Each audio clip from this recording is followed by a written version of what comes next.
साथियों नमस्कार। आज का वीडियो का मुख्य विषय है, यदि किसी जातक की जन्म कुंडली में सूर्य, चंद्रमा और शुक्र ये तीनों एक साथ बैठे हुए हों तो ऐसे जातक का स्वभाव कैसा होता है, चरित्र कैसा होता है। और इसी के साथ यदि सूर्य और चंद्रमा और शनि एक साथ बैठे हुए हों तो ऐसे व्यक्ति का स्वभाव एवं चरित्र कैसा होता है, इस विषय पर हम विस्तार पूर्वक चर्चा करेंगे। तो देखिए, पहले बताएंगे हम सूर्य, चंद्र और शुक्र का योग किस प्रकार का शुभाशुभ फल देता है। उसके बाद बताएंगे सूर्य, चंद्र और शनि का त्रिग्रही योग। यदि ये सूर्य, चंद्र और शनि एक ही साथ बैठे हुए हों तो ऐसे जातक का स्वभाव एवं चरित्र किस प्रकार का होता है, इसी विषय पर हम विस्तार पूर्वक चर्चा करेंगे। इससे पहले मेरा आप लोगों से अनुरोध है, यदि आपने अभी तक मेरा चैनल सब्सक्राइब नहीं किया तो अवश्य सब्सक्राइब करने का कष्ट करें, वीडियो को लाइक करें, शेयर करें। तो देखिए, लिखा हुआ है सूर्य चंद्र, पहले बताएंगे हम सूर्य, चंद्र और शुक्र के त्रिग्रही योग का फल शुभ होता है या अशुभ होता है। तो देखिए, लिखा हुआ है परस्वहर्ता व्यसनानुरक्तो विमुक्त सत्कर्म रुचिर्न स्यात् मृगांक पंके रोहबंधु शुक्राश एकत्र भावे यदि संयुक्ता स्यु। सरल भाषा में लिखा हुआ है, यदि सूर्य, चंद्रमा और शुक्र का त्रिग्रही योग हो, अर्थात यदि किसी जातक की जन्म कुंडली में सूर्य, चंद्रमा और शुक्र एक साथ बैठे हुए हों तो ऐसे जातक का किस प्रकार का फलादेश होता है। इससे पहले मेरा आप लोगों से अनुरोध है, यदि आपने अभी तक मेरा चैनल सब्सक्राइब नहीं किया तो अवश्य सब्सक्राइब करने का कष्ट करें, वीडियो को लाइक करें, शेयर करें। तो देखिए, सूर्य, चंद्र और शुक्र का त्रिग्रही योग, यदि ये तीनों ग्रह जन्म कुंडली में एक साथ बैठे हुए हों तो लिखा हुआ है परस्वहर्ता, ऐसा जातक जो है सूर्य, चंद्र और शुक्र तीनों एक साथ बैठे हुए हों, अर्थात एक ही भाव में बैठे हुए हों, किसी भी भाव में बैठे हुए हों, तो ऐसा जातक, ऐसा व्यक्ति दूसरों का परस्वार्था, दूसरों का धन अपहरण करने वाला होता है, दूसरों की संपत्ति को अपहरण करने वाला होता है। और व्यसनानुरक्त हो, अत्यंत व्यसनी होता है, अत्यंत व्यसनी होता है। और सत्कर्म रुचिर विमुक्त है, सत्कर्म की इच्छा से क्या होता है, वो विरत होता है, अर्थात रहित होता है। सत्कर्म करने की उसकी इच्छा ही नहीं होती है, बुरे कार्य करने में उसकी क्या होती है, प्रवृत्ति होती है।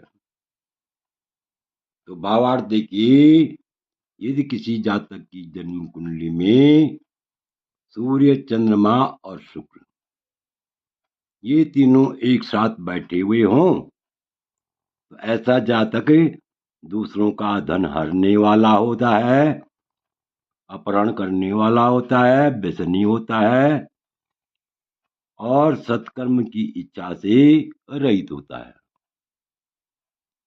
ये तो हुआ सूर्य, चंद्र, शुक्र के त्रिग्रही योग का फल। अब देखिए आगे, यदि किसी जातक की जन्म कुंडली में सूर्य, चंद्रमा और शनि ये तीनों एक ही साथ बैठे हुए हों चाहे किसी भी भाव में हो, तो उसके बारे में लिखा हुआ है, परंगितज्ञो निधनश्च विधनश्च मंदो, परंगितज्ञो विधनश्च मंदो धातु क्रियायाम निरतो नितांतम, व्यर्थ प्रयास प्रकरो नर स्यात् क्षेत्री हृदयकत्र रविन्द्र मंदा। रविन्द्र मंदा यहाँ पर जो है, अगर हम संधि विच्छेद करेंगे, रवि धन इंदु धन मंदा। रवि कहते हैं सूर्य के लिए, इंदु कहते हैं चंद्रमा के लिए, मंदा कहते हैं शनि के लिए। तो रवि धन इंदु धन मंदा।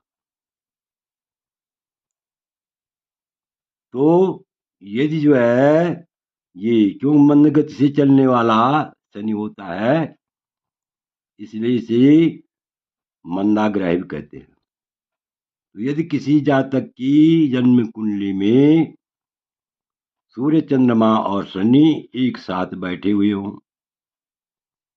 किसी भाव में स्थित हों, तो ऐसा जातक क्या होता है, दूसरों की चेष्टा को जानने वाला, परंगितज्ञो, दूसरों की मन की भावना को जानने वाला, और विधनश्च अर्थात अत्यंत निर्धन होता है। विधन माने निर्धन, बिना धन का, अत्यंत निर्धन होता है। और मंदो, मूढ़ स्वभाव का होता है। धातु क्रियायाम निरतो नितांतम, और धातु क्रिया में निरत होता है, धातु क्रिया में लगा हुआ रहता है। और व्यर्थ प्रयास प्रकरो नरस्यात्, व्यर्थ का प्रयास करने वाला होता है, यानी वह जिस भी कार्य को करता है उसमें सफलता प्राप्त नहीं होती है। यद्यपि वह अपने ढंग से, अपने हिसाब से किसी भी कार्य करने के लिए यदि वह चेष्टा करता है, प्रयास करता है, तो उसका संपूर्ण प्रयास क्या हो जाता है, निष्फल होता है। अब भावार्थ देखिए, यदि किसी जातक की जन्म कुंडली में सूर्य चंद्रमा और शनि ये तीनों एक साथ बैठे हुए हों, तो ऐसा जातक, ऐसा व्यक्ति दूसरों की चेष्टा को जानने वाला, अर्थात दूसरों की मनोभावनाओं को जानने वाला, और अत्यंत निर्धन होता है तथा मूढ़ होता है, और धातु क्रिया में निरत रहता है तथा व्यर्थ प्रयास करने वाला होता है। चाहे कितना ही प्रयास कर ले, किसी कार्य के लिए कितना ही प्रयास कर ले, लेकिन ऐसे जातक को सफलता में न्यूनता आती है, अर्थात बहुत कम सफलता मिलती है। तो आशा है कि आप इस वीडियो को भली बात समझ गए होंगे। आपसे अनुरोध है कि आपने यदि अभी तक मेरा चैनल सब्सक्राइब नहीं किया, तो अवश्य सब्सक्राइब करने का कष्ट करें, वीडियो को लाइक करें, शेयर करें। तो वीडियो देखने के लिए बहुत बहुत धन्यवाद। विशेषकर मैं उन लोगों का आभारी हूं जो मेरे वीडियो को नियमित रूप से देख रहे हैं। पुनः धन्यवाद।